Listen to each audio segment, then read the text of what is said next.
প্রিয় শিক্ষার্থীরা কেমন আছো সবাই? আশা করি ভালো আছো।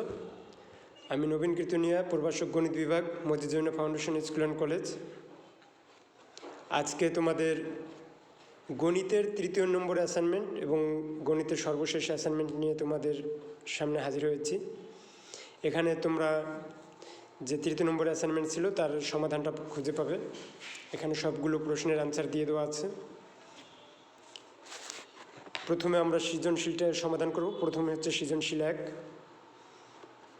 এখানে যে প্রশ্নটা ছিল সেটা হচ্ছে তোমার গণিত বইয়ের দৈর্ঘ্যের 1/4 প্রস্থের 1/3 এবং তোমার কলমের দৈর্ঘ্যের অর্ধাংশ পরিমাপ করে প্রাপ্ত তথ্যগুলো ব্যবহার করে নিচের প্রশ্নগুলোর উত্তর দাও। ক নম্বরে ছিল পরিমাপকৃত বাহুগুলোর দ্বারা ত্রিভুজ অঙ্কন করো। পরিমাপকৃত বাহুগুলো দ্বারা ত্রিভুজ অঙ্কন করো। এখানে পরিমাপকৃত বইয়ের দৈর্ঘ্য প্রস্থ যথাক্রমে 28 এবং 18 সেন্টিমিটার এবং কলমের দৈর্ঘ্য 12 সেন্টিমিটার। পরিমাপকৃত হচ্ছে তুমি তোমার বইটা পরিমাপ করে যেটা পাবা সেটাই। এখন বইয়ের দৈর্ঘ্যের 1/4 যেটা এখানে উল্লেখ আছে, অর্থাৎ 28 সেন্টিমিটারের 1/4 অংশ সমান 7 সেন্টিমিটার, প্রস্থের 1/3 18 সেন্টিমিটারের 1/3 অংশ অর্থাৎ 6 সেন্টিমিটার এবং কলমের দৈর্ঘ্যের অর্ধাংশ 12 সেন্টিমিটার এর 1/2 অংশ অর্থাৎ 6 সেন্টিমিটার। এই যে উপাত্তগুলো পেয়েছো অর্থাৎ 7 সেন্টিমিটার 6 সেন্টিমিটার 6 সেন্টিমিটার এইগুলোই একটা ত্রিভুজের বাহু হলে তারপর তোমার কী বলতে বলছে যে এই বাহুগুলো দ্বারা একটা ত্রিভুজ অঙ্কন করো। তোমরা অবশ্যই চিত্রটা অবশ্যই পেন্সিল দিয়ে আঁকবে। এরপর আমরা খ নম্বর প্রশ্নে চলে যাব। বলছে দেখাও যে অঙ্কনকৃত ত্রিভুজের কোণগুলোর মধ্যে বৃহত্তম বাহুর বিপরীত কোণটি বৃহত্তম। অর্থাৎ কি, আমার যে কোণগুলো ছিল সেই কোণগুলোর মধ্যে যে বাহুগুলো ছিল সেই বাহুগুলোর সাথে সামঞ্জস্যপূর্ণ যে কোণগুলো, আমরা জানি যে একটা বাহুর সাথে তার বিপরীত কোণ সামঞ্জস্যপূর্ণ হয়। অর্থাৎ কোনো ত্রিভুজের যদি কোনো বাহু বড় হয় তবে তাদের বিপরীত কোণটা অবশ্যই বড় হবে। সেই হিসাবে আমরা এটা প্রমাণ করতে বলছে। তাহলে বিশেষ নির্বাচনটা হচ্ছে ত্রিভুজ ABC এর, আমি এখানে ধরে নিচ্ছি যে ত্রিভুজ ABC এর AC বড়, কার চেয়ে বড়? AB এর চেয়ে বড়। তাহলে যে অংশটা বড় হবে তার থেকে ছোট অংশটা কেটে নেওয়া সম্ভব, আমরা তাই করেছি। AC থেকে AB সমান AD অংশ কেটে নিয়েছি এবং BD যোগ করি। প্রমাণ। এখন এখানে যে ছোট ত্রিভুজটা হয়েছে অর্থাৎ ত্রিভুজ ABD, এইখানে কি লিখতে পারি? আমাদের অঙ্কন অনুসারে হচ্ছে AB সমান AD। এইবার যদি কোনো ত্রিভুজের দুটি বাহু সমান হয় তবে তাদের বিপরীত কোণগুলো সমান হয়। এখানে ত্রিভুজ ABD এ AB এর বিপরীত কোণ হচ্ছে ADB কোণ এবং AD এর বিপরীত কোণ হচ্ছে ABD কোণ। আমরা তাই লিখছি যে সমান সমান বাহুদের বিপরীত কোণগুলো সমান। আবার ত্রিভুজ BDC অর্থাৎ ওই যে একেবারে ছোট ত্রিভুজটা আছে এর বহিস্থ কোণ, বহিস্থ হচ্ছে যে ত্রিভুজ নিয়ে আলোচনা হবে তার বাহিরে যে কোণটা উৎপন্ন হয় সেটা হচ্ছে বহিস্থ কোণ। এখানে বহিস্থ কোণ হচ্ছে ADB কোণ। তাহলে ADB কোণ হচ্ছে BCD কোণের চেয়ে বড়। এখানে কোণ চিহ্নটা তোমরা দিয়ে নেবে, BCD কোণ, BCD কোণ। এবার যেহেতু ত্রিভুজের বহিস্থ কোণ বিপরীত অন্তস্থ প্রত্যেকটা কোণের চেয়ে বড়, কারণ হচ্ছে বহিস্থ কোণটা হচ্ছে বিপরীত অন্তস্থ কোণ দ্বয়ের সমষ্টি সমান, অর্থাৎ দুইটা কোণের যোগ করলে যে কোণ পাবো তার সমষ্টি সমান হচ্ছে বহিস্থ কোণ। তাহলে যদি আমি একটা নিয়ে হিসাব করি তার চেয়ে অবশ্যই বহিস্থ কোণ কী হবে? বড় হবে। বা ADB কোণ অর্থাৎ ওই যে আমরা যে শুরুতে ত্রিভুজ ABD নিয়ে আলোচনা করেছিলাম সেখানে ADB এর পরিবর্তে ABD ছিল, আমি এইখানে সেই মানটা বসিয়ে দিয়েছি, সেটা হচ্ছে ADB এর পরিবর্তে ABD কোণ এবং BCD কোণটা ঠিক রেখেছি, BCD কোণই রেখেছি। বা ABD কোণ গ্রেটার দেন BCD কোণ, এই কোণটা BCD কোণ, এই কোণটাও যে যা বোঝাবে ত্রিভুজের ক্ষেত্রে বা কোনো সময় কোণ যদি পরিমাপ একই থাকে তাকে যত দূরে বাড়ানো হোক কোণের পরিমাণ সমান থাকে। তাই BCD কোণে আমরা এখানে কী লিখতে পারি? BCA কোণ বা ACB কোণ। আমরা এখানে BCA কোণ লিখতে পারতাম, কিন্তু যেহেতু প্রমাণে আমার ACB কোণ বলছে তাই আমরা ACB কোণ ব্যবহার করেছি। আবার ত্রিভুজ ABC কোণ, ABC কোণের হচ্ছে AB ডি কোণের চাইতে বড়, কারণ হচ্ছে এ বি ডি কোণ হচ্ছে কেটে নেওয়া অংশ। কার থেকে কেটে নেওয়া অংশ? এ বি সি কোণ থেকে কেটে নেওয়া একটা অংশ হচ্ছে এ বি ডি কোণ। কাজেই এ বি সি কোণ হবে বড়, কার চাইতে বড়? এ বি ডি কোণ। এই শর্তটা আমরা 1 নম্বরে পেয়েছিলাম যে এ বি ডি কোণ বড় হচ্ছে এ সি বি কোণ থেকে। আবার 2 নম্বরে পেয়েছি এ বি সি কোণ বড় হচ্ছে এ বি ডি কোণ থেকে। সুতরাং আমরা 1 ও 2 হতে সহজেই লিখতে পারি এ বি সি কোণ হচ্ছে এ সি বি কোণের চাইতে বড়। অর্থাৎ এ সি বি কোণের চাইতে যে কোণটা বড় ছিল এ বি ডি কোণ, তার চাইতেও বড় হচ্ছে এ বি সি কোণ। কাজেই এ বি সি কোণ এ সি বি কোণের চাইতে বড় হবে। আমরা তাই নিচে আবার লিখে দিয়েছি। সুতরাং আমরা বলতে পারি বৃহত্তর বাহুর বিপরীত কোণ, বৃহত্তর বাহু হচ্ছে এসি, এর বিপরীত কোণ হচ্ছে এ বি সি কোণ। এটা বড় হবে। ক্ষুদ্রতম যে কোনো একটা বাহু নিয়ে আলোচনা করলেই হবে। গ নম্বর প্রশ্নে চলে যাব। গ নম্বর প্রশ্নটা ছিল ত্রিভুজটির কোণ তিনটিকে কেটে আলাদা করে এক বিন্দুতে স্থাপন করে দেখাও যে তিনটি কোণ একত্রে এক সরল কোণ তৈরি করে। আবার বলছি, তোমরা যখনই কোনো ত্রিভুজ আঁকবে অবশ্যই, বা কোনো কিছু অঙ্কন করবে অবশ্যই পেন্সিল দিয়ে আঁকবে। সেটা তোমার জ্যামিতির কিছু অংশ হতে পারে, বা তুমি যদি পরিসংখ্যানের কোনো গ্রাফ করো অথবা কোনো সারণী তৈরি করো, সেখানে অবশ্যই পেন্সিলের ব্যবহার করবা। এখানে পরিমাপ করে দেখা গেছে যে বি কোণ সমান 66 ডিগ্রি, এ কোণ সমান 57 ডিগ্রি এবং সি কোণ সমান 57 ডিগ্রি। সুতরাং ত্রিভুজের কোণ তিনটিকে কেটে, অর্থাৎ তোমরা কি করবা, একটা বিন্দু যদি ও নাও, একটা সরলরেখার উপর বা একটা রশ্মির উপর যদি কোনো একটা বিন্দু ও নাও, তাকে কেন্দ্র করে এই তিনটা কোণ আঁকবা। প্রথমে এ কোণ 57 ডিগ্রি, তারপরে বি কোণ 66 ডিগ্রি এবং পরবর্তীতে সি কোণ 57 ডিগ্রি। তোমরা যদি কোণ তিনটা ঠিকভাবে আঁকতে পারো, এখানে আমি শুধুমাত্র চিহ্নিত করার জন্য এইভাবে তোমাদের তীর চিহ্ন চিহ্ন দিয়ে দিয়েছি। তোমরা সুন্দরভাবে কম্পাসের সাহায্যে এটা আঁকবে, তাহলে দেখতে সুন্দর হবে এবং তোমরা পূর্ণ মার্ক পাবে। আশা করি সবাই পারবে। এখন দেখো এই তিনটা কোণের যোগ করলে কত হয়? 180 ডিগ্রি। 180 ডিগ্রি হচ্ছে এক সরল কোণ বা দুই সমকোণ, তাই লিখে দিয়েছি।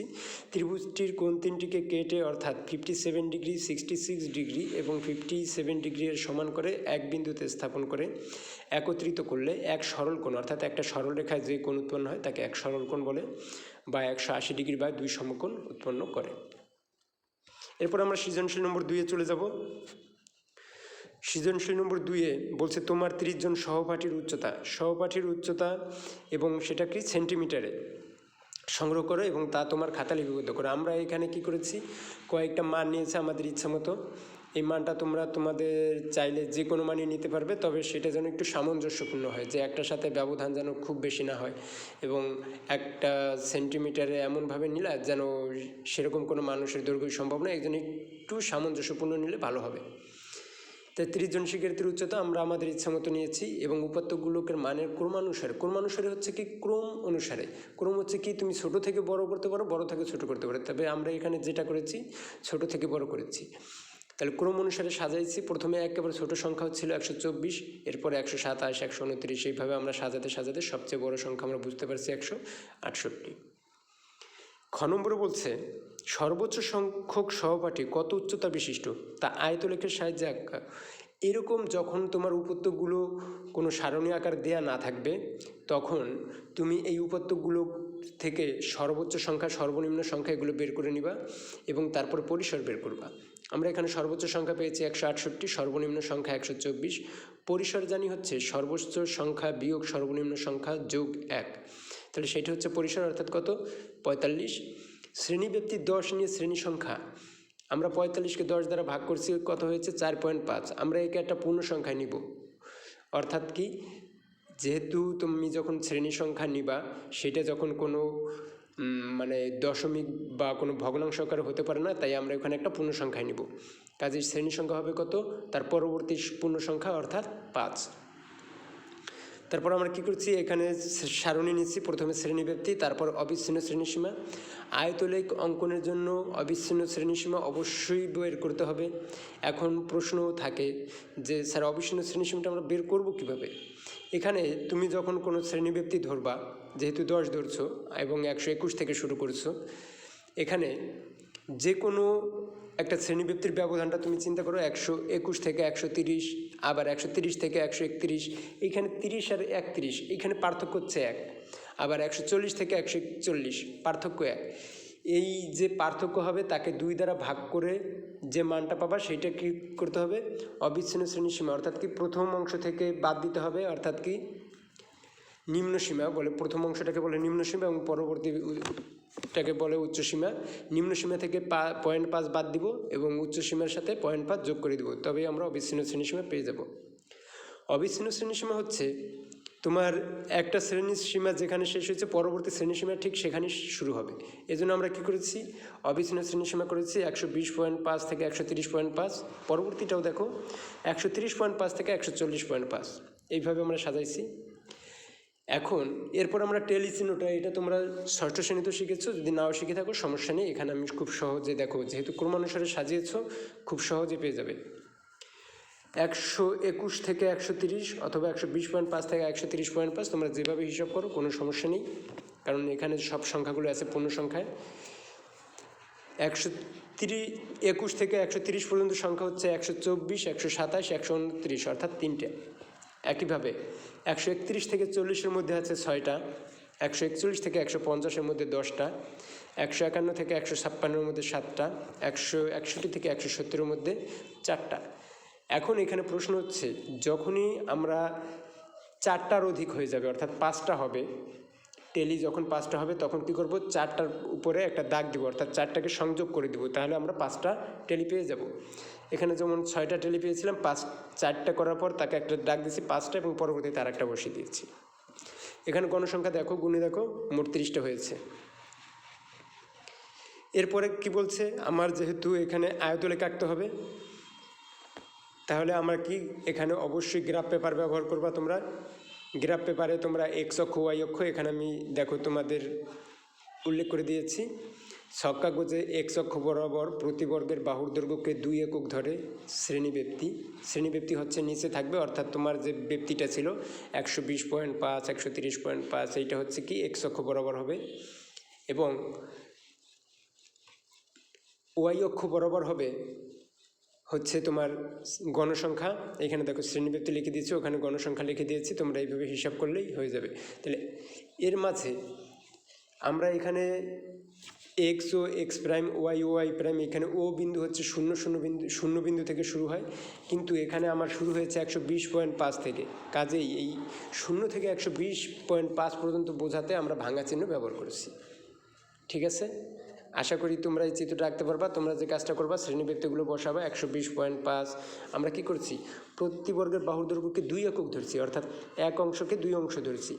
তাহলে কি হবে, এক ঘরকে 2 একক ধরছি, এজন্য 120.5 থেকে 130.5 ঘরকে আমরা এখানে 10 হিসাব করছি। একইভাবে গণসংখ্যা বরাবর আমরা কত 2 ঘরকে 1 একক ধরে তারপরে হিসাব করছি।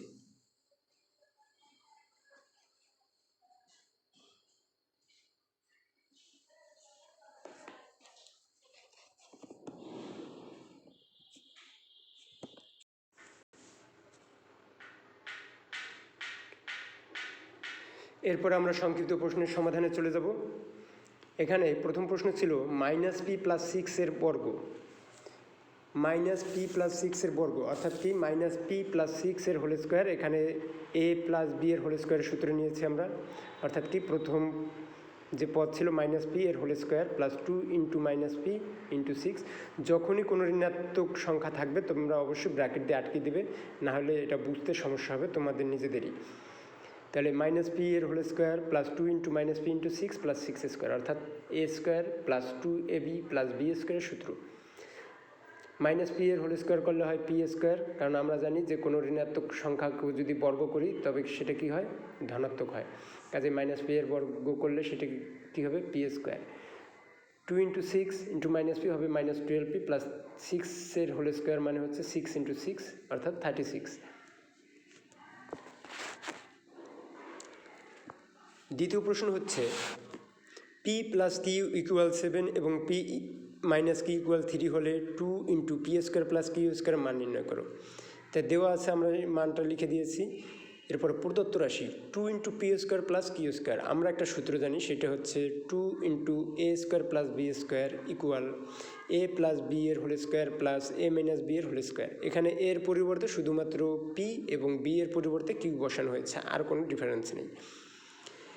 এখানে যেহেতু সূত্রটা বসিয়ে দিয়েছি, তারপর পি প্লাস কিউ এর মান বসেছি 7, এর উপরে স্কোয়ার আছে, পি মাইনাস কিউ এর মান আছে 3, এর উপরে স্কোয়ার আছে, 7 এর স্কোয়ার মানে 7 × 7 49, এবং 3 এর স্কোয়ার হচ্ছে 3 × 3 9, 49 + 9 হচ্ছে 58।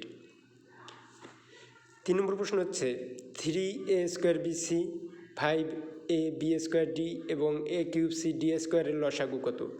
তাহলে আমরা প্রথমটাকে প্রথম রাশি, দ্বিতীয়টাকে দ্বিতীয় রাশি, তৃতীয়টাকে তৃতীয় রাশি ধরে নিলাম। এইগুলোর লসাগু বের করা খুব সহজ। খুব সহজ বলছি এই কারণে, তোমরা শুধুমাত্র যে সাংখ্যিক সহগগুলো আছে, সাংখ্যিক সহগ হচ্ছে কত 1 2 3 4, অর্থাৎ এই যে স্বাভাবিক যে সংখ্যাগুলো আছে এই সহগগুলো নিয়ে হিসাব হবে। সাংখ্যিক সহগ 3 5, পরেরটা কোনো সহগ নাই মানে কি 1, তার মানে 3 5 1 5 এর লসাগু কত 15। আর এ বি সি ডি এর সর্বোচ্চ ঘাতসমূহ নিয়ে যদি করো তবে সেখান থেকে আমরা কী পাবো, লসাগুটা পেয়ে যাব। এখানে এ এর সর্বোচ্চ ঘাত হচ্ছে কিউব, এ এর পাওয়ার 3 বা 3 ঘাত হচ্ছে 3, বি এর সর্বোচ্চ ঘাত 2, সি এর সর্বোচ্চ ঘাত কোনো কিছু উল্লেখ নেই মানে 1, ডি এর সর্বোচ্চ ঘাত হচ্ছে 2। এই জন্য এটা কী হবে, এর সর্বোচ্চ ঘাতসমূহ হচ্ছে এ কিউব b² c এবং d²। তো নির্ণয় লসাগু ওই যে সাংখ্যিক সহগগুলোর লসাগু পেয়েছিলাম 15, এবং এগুলোর লসাগু হচ্ছে a³ b² c d²। এটি হচ্ছে নির্ণয় লসাগু। 4 নম্বর প্রশ্ন x³ - 25x এবং x² + 2x - 15 এর গসাগু। এর আগেরটা আমরা লসাগু করেছি, এবার আমরা গসাগু করব। প্রথম রাশি হচ্ছে x³ - 25x। আমরা দেখতে পাচ্ছি এখান থেকে x কমন যায়, x কমন হচ্ছে ভাগ করা, অর্থাৎ x দ্বারা x³ ভাগ করলে x², x দ্বারা 25x ভাগ করলে 25। এরপরে সূত্রে যায়, সেটা হচ্ছে কি x² - 5² অর্থাৎ a² - b² সূত্র। আমরা জানি a² - b² সূত্র হচ্ছে a + b × a - b। সুতরাং x × a হচ্ছে x, b হচ্ছে 5, তার মানে x × x + 5 × x - 5। দ্বিতীয় রাশি x² + 2x - 15। আমরা জানি মিডল টার্ম ব্রেক করতে পারবো এটাকে, x² + 15কে ভাঙানো যায় হচ্ছে 5 এবং 3, যেহেতু 15-এর আগে মাইনাস চিহ্ন আছে কাজেই বড় সংখ্যা থেকে ছোট সংখ্যাটাকে বাদ দিতে হবে, এবং বড় সংখ্যা হবে মধ্যে যেহেতু প্লাস চিহ্ন, অর্থাৎ 2 এর আগে যেহেতু প্লাস চিহ্ন আছে বড় সংখ্যাটা হবে প্লাস চিহ্নের, এবং বাকিটা অবশ্যই ঋণাত্মক হবে। তাহলে x² + 5x - 3x - 15, এখান থেকে প্রথম দুইটা পদ থেকে x কমন নিচ্ছে x + 5, পরের দুইটা পদ থেকে -3, যেহেতু 3 এর আগে মাইনাস চিহ্ন আছে জন্য অবশ্যই মাইনাস নিতে হবে। -3 কমন নিলে এখানে কত হয় x + 5। x + 5 পরবর্তী লাইনে x + 5 কমন যায় এবং এখানে x থাকে এবং এখানে -3 থাকে। তাহলে নিম্ন গসাগু হচ্ছে কি, যে উৎপাদকটা এই দুইটা রাশির মধ্যেই আছে সেটা হচ্ছে কি গসাগু। যদি মিল থাকে তবে সেটা গসাগু হবে, আর যদি কোনো মিল না থাকে তখন 1 হবে। যেহেতু এখানে মিল আছে x + 5, কাজে নির্ণয় গসাগু হবে x + 5। 5 নম্বর প্রশ্ন হচ্ছে a - 3 এর whole square minus 2 × a - 3 × a + 3 + a + 3 এর সরল মান কত। সরল মান মানে এটাকে সমাধান করলে কত পাবো তাই। এখানে আমরা a - 3কে যদি a ধরি এবং a + 3কে যদি b ধরি তবে দেখি এটা একটা সূত্রে যায়, সেটা হচ্ছে a² - 2 × a × b + b², অর্থাৎ a - b এর হোল স্কোয়ার। যেহেতু a হিসেবে দুইটা পদ আছে কাজেই আমরা অবশ্যই ব্র্যাকেট ব্যবহার করব। a - 3 হচ্ছে a মাইনাস a + 3 হচ্ছে b, তার আগেও আমরা মাইনাস চিহ্ন দিব এবং অবশ্যই ব্র্যাকেট ব্যবহার করব। এরপরের লাইনে গিয়ে আমরা ব্র্যাকেট মুক্ত করব, সেটা হচ্ছে কি a - 3, এই a + 3 এর আগে যেহেতু মাইনাস চিহ্ন আছে, আমরা জানি কোনো সংখ্যাকে যদি ঋণাত্মক চিহ্ন দ্বারা গুণ করা হয় তবে তার চিহ্নের পরিবর্তন হয়। তার এর আগে প্লাস ছিল এখন -a, 3-এর আগে প্লাস ছিল এখন হবে -3। এখানে প্লাসে মাইনাসে কাটা যায়, থাকে -6, এর উপর আবার আছে হোল স্কোয়ার, কাজে কী হবে -6 এর হোল স্কোয়ার মানে হচ্ছে 36। 6 নং প্রশ্ন হচ্ছে 49x² + 4y²। আমরা জানি 49 লেখা যায় 7, তাহলে 49x² পরিবর্তে লেখা যায় 7x এর হোল স্কোয়ার। একইভাবে 4y² লেখা যায় 2y এর হোল স্কোয়ার। এখন বলছে যে এই সাথে কত যোগ করলে এটি একটি পূর্ণবর্গ সংখ্যা হবে। এখন আমরা দেখো এ স্কোয়ার পেয়েছি প্লাস বি স্কোয়ার পেয়েছি, এর মধ্যে যদি আমি কখনো কোনোভাবে 2ab আনতে পারি তবে এইটা একটা সূত্র হবে এবং এই বর্গের সূত্র হবে। কাজে আমরা সেটা করছি 2 ইন্টু প্রথম পদ 7x, মানে এ হিসেবে আসবে 7x এবং বি হিসেবে আসবে 2y। তাহলে এখানে গুণ করে দেখতেছি 2 ইন্টু 7 হচ্ছে কত, 14 ইন্টু 2 হচ্ছে 28, এর সাথে গুণ হবে xy, অর্থাৎ এই পদটা আমরা বেশি নিয়েছি, যে পদটা বেশি নিয়েছি সেই পদটা আমরা পরবর্তীতে বিয়োগ করে দিয়েছি, অর্থাৎ -28xy। তাহলে আমাদের বর্গ তো হলো, এই সূত্রটা হচ্ছে 7a square plus 2ab plus B square, এটার হোল স্কোয়ার লিখলাম, মাইনাস বাড়তি রয়ে গেছে কত, -28xy। কাজেই 49x স্কোয়ার প্লাস 7y এর সাথে -28xy যোগ করলে যোগফল পূর্ণবর্গ হবে।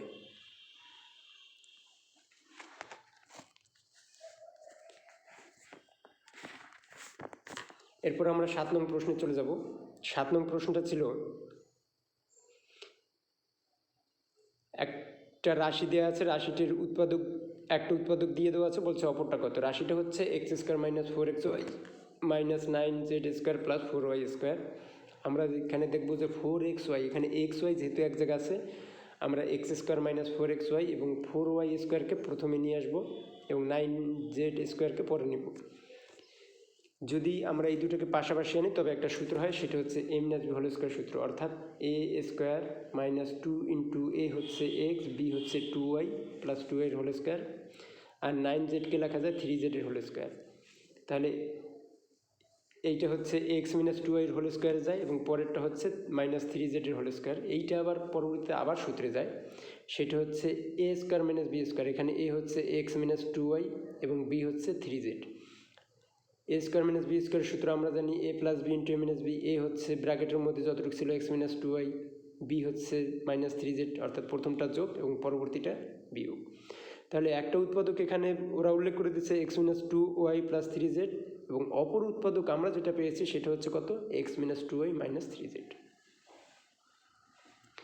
8 নং প্রশ্ন হচ্ছে, বলছে নিচের কোনগুলো সঠিক। আমরা প্রথম 1 নম্বর প্রশ্ন নিয়ে আলোচনা করেছি, সেখানে বাম পক্ষ নিয়ে যখন হিসাব করেছি তখন দেখছি 2x plus 3y 2x minus 3y, অর্থাৎ a plus B into A minus B, অর্থাৎ a স্কোয়ার মাইনাস বি স্কোয়ারের সূত্রে যায়। এখানে a হচ্ছে 2x এর হোল স্কোয়ার, বি হচ্ছে 3y এর হোল স্কোয়ার, অর্থাৎ 2x এর হোল স্কোয়ার মাইনাস 3y এর হোল স্কোয়ার। 2x এর হোল স্কোয়ার করলে 4x স্কোয়ার এবং 3yকে হোল স্কোয়ার করলে 9y স্কোয়ার। আমরা দেখছি এটা ডান পক্ষের সাথে মিলে যায়, তাহলে আমরা বলতে পারি এইটা বা 1 নংটা অবশ্যই সঠিক।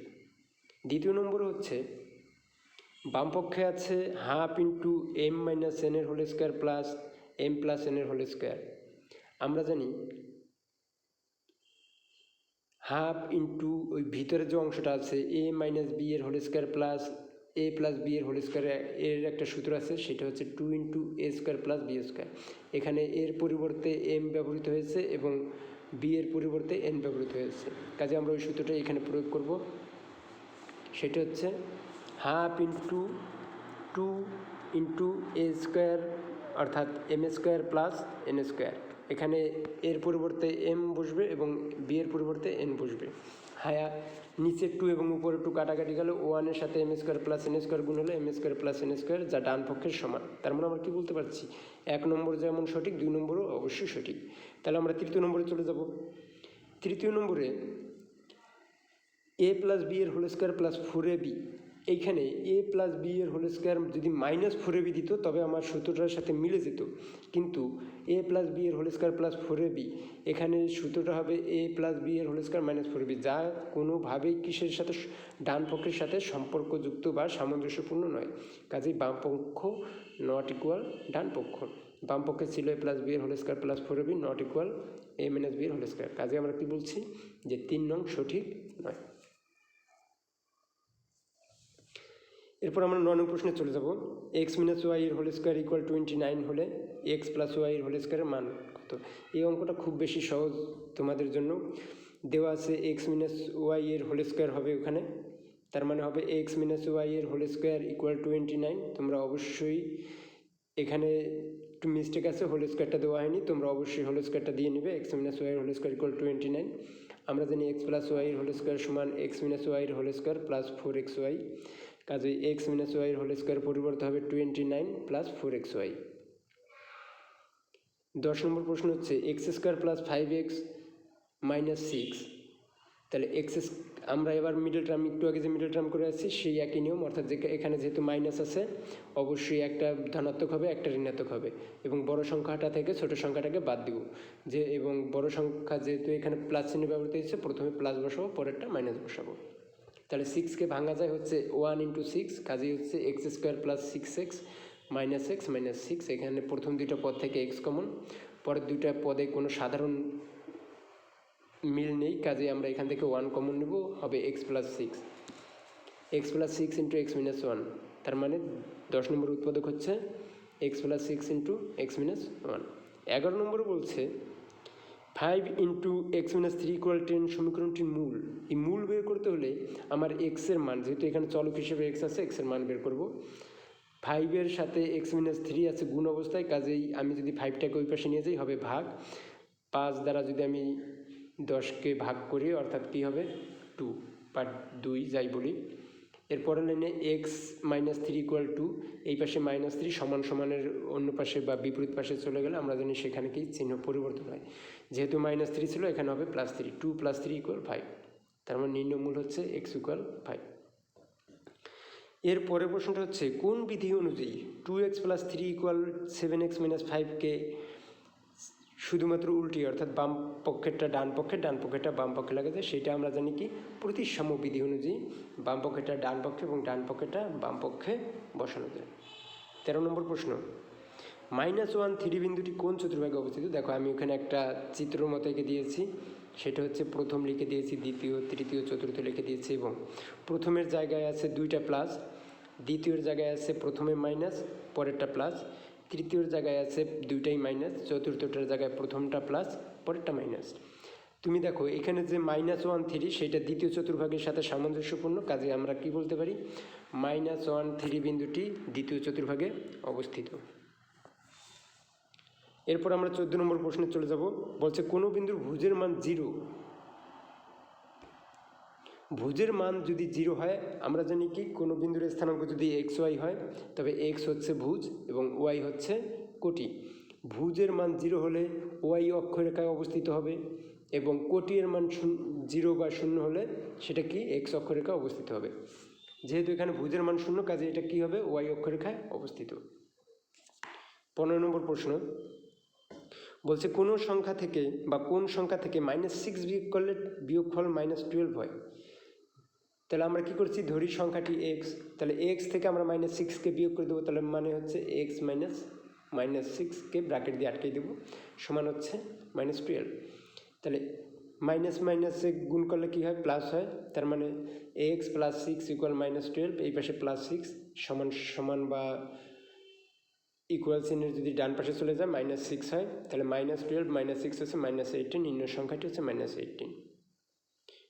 বলছে 16 নম্বর প্রশ্ন হচ্ছে এবং শেষ প্রশ্ন হচ্ছে কোনো সংখ্যার 1/4 তার 1/3 থেকে সংখ্যাটির 1/12 অংশ কম, সংখ্যাটি x হলে সমীকরণটি কী হবে? তাহলে আমরা এখানে সংখ্যাটি ধরে নিচ্ছি x, এর 1/4 হচ্ছে x/4, এর 1/3 হচ্ছে x/3 এবং এর 1/12 অংশ হচ্ছে x/12। শর্তমতে এক্সের 1/4 অর্থাৎ x/4 হচ্ছে কেমন, x/3 অর্থাৎ এর 1/3 থেকে x/12 অংশ কম, অর্থাৎ x/4 = x/3 - x/12।